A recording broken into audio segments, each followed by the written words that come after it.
Welcome to the Explainer.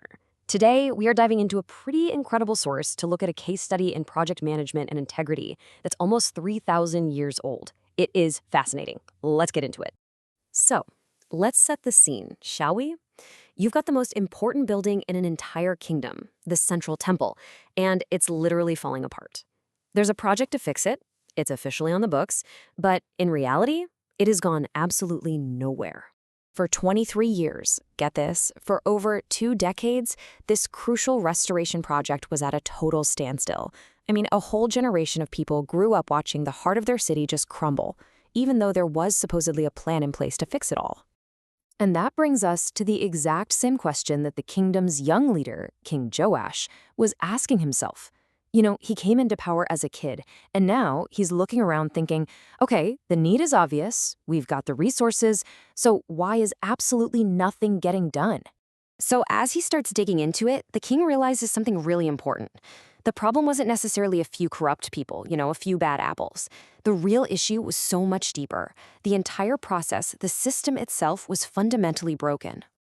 I mean, on paper, the original plan seemed to make perfect sense. You let the temple priests, these are the most respected people in the entire community, let them collect the donations from people they know, and then have them hire the workers and manage the whole repair project.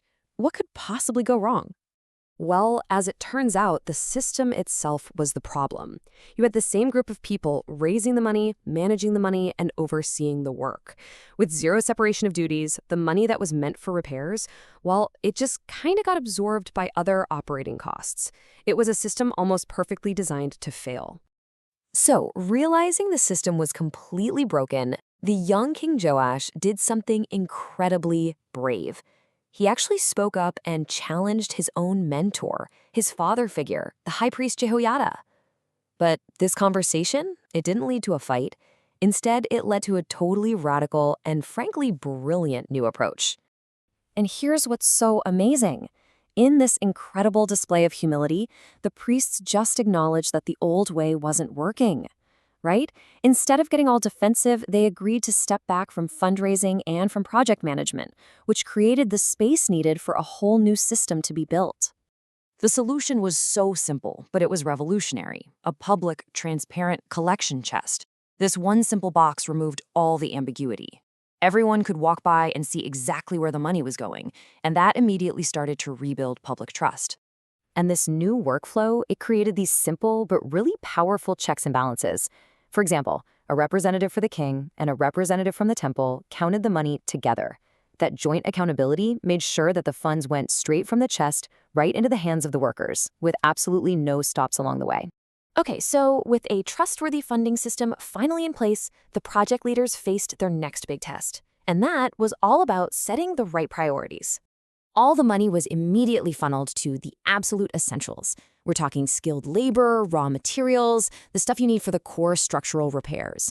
All the unglamorous, foundational work that was required to make the building safe and whole again. But what's maybe even more telling is what they chose not to spend the money on.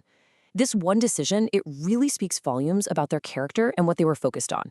Yeah, they passed on all the flashy, prestige items. These were the kinds of things that donors love to fund because you can put your name on it. But the leaders, they prioritized the invisible work, fixing the walls, packing the roof, over the things that would have brought them any kind of personal recognition. And this new culture, this environment of high trust and high transparency, it led to what is, by far, the most remarkable outcome of this entire story. It's truly amazing. I want you to just think about this for a second. The project managers who were given the money to pay all the workers didn't have to provide any receipts. No formal accounting. Why? Because their integrity was so well known, so absolute, that it was just never even a question. You see, their faithful, honest work was way more valuable than any paper trail. Their character itself was their collateral. The quality of their work, their reputation for honesty, that became a living, breathing receipt for every single coin that was spent. So here's the crucial point. The temple's restoration was not the work of one single hero. It was like a chain of integrity. You had the king, who was brave enough to speak up, the priests, who were humble enough to step back, the leaders, who were wise enough to innovate, and the workers, who were honest enough to be trusted completely. And so this ancient story leaves us with a really powerful modern question. In our own projects, in our teams, in our communities, how can our actions and our character serve as undeniable proof of our own integrity? What does it really take for us to become a living receipt?